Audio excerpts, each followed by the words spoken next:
परभणी असो, बीड असो, कल्याण असो, हे न्यायाचं राज्य आहे. इथं न्यायच होईल. त्या बाबतीमध्ये देखील मुख्यमंत्री महोदयांनी सविस्तर खालच्या सभागृहामध्ये उत्तर दिले, मला वाटतं इथेही दिले. आणि म्हणून त्याची देखील माझ्याकडे डिटेल आहे सगळी. पार्श्वभूमी काय, कारवाई काय, एसपीला बदली केलं, अनेक पोलिसांना निलंबित केलं, SIT लावली, न्यायालयीन चौकशी लावली आहे. आणि गुन्हेगार जे आहेत या गुन्हेगारांना, गुंडांना दया मयात कुठल्या परिस्थितीमध्ये दाखवली जाणार नाही. कारण या तो किती मोठा असेल, कुणाशी लागेबंदी असतील, कुणाच्याही जवळचा असेल तरी सुद्धा त्या गुन्हेगाराला सोडलं जाणार नाही. हे सरकार सर्वसामान्यांचं आहे. सर्वसामान्यांना न्याय देणारं सरकार आहे. सज्जनांचं रक्षण आणि दुर्जनांना शासन करणारं हे सरकार आहे. त्यामुळे मी सुद्धा त्यावेळेस महाआघाडी सरकारमध्ये होतो, मंत्री होतो. अंबादासजी, आपण म्हणालात मंत्रिमंडळाची सामूहिक जबाबदारी आहे. अरे जिथं मला खोट्या गुन्ह्यात अडकवायचं कारस्थान होतं चालू आणि जेलमध्ये टाकण्याचा डाव शिजत होता, तिथे कसली आहे आली सामूहिक जबाबदारी? हा देखील विचार करण्याचा. बाकी मी आणखी त्याच्यात खोलात जात नाही. तेवढा वेळ मी आपला घेणार नाही. तिकडे कसा कारभार चालत होता हे मी जवळून पाहिलेला आहे. अंबादास, आपल्यालाही त्याची कल्पना आहे, पण आपल्याला बोलता येत नाही, बोलणार नाही. ही देखील वस्तुस्थिती, आपली आपली जबाबदारी आहे.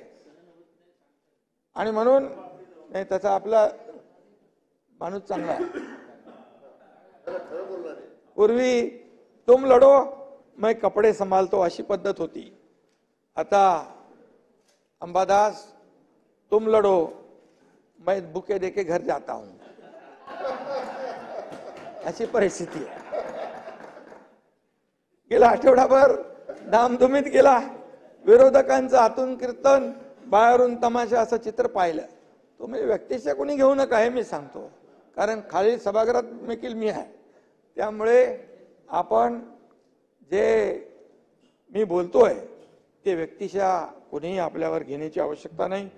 काही जणांना मगाशी म्हटलं मी, सभागृहात बोलण्यापेक्षा मीडियाचे कॅमेरे जास्त सभापती महोदय प्यारे आहेत. त्याला आपण काय करणार?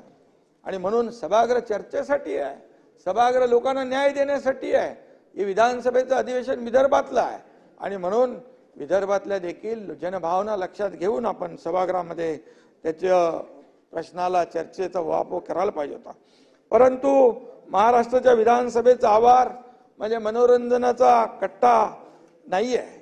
आणि म्हणून हे पवित्र सभागृह आहे. आणि म्हणून माझी अशी सगळ्यांना विनंती आहे, आपण या ठिकाणी कशाला आलोय, कुणासाठी आलोय, कुणी आपल्याला पाठवलंय, जबाबदारी कुणाची आहे? सर्व या जनतेने आपल्याला प्रत्येकाला पाठवून निवडून पाठवलंय. 3-3, 4-4, 5-5 लाख मतदार संघातून आपण निवडून आलेलो आहे.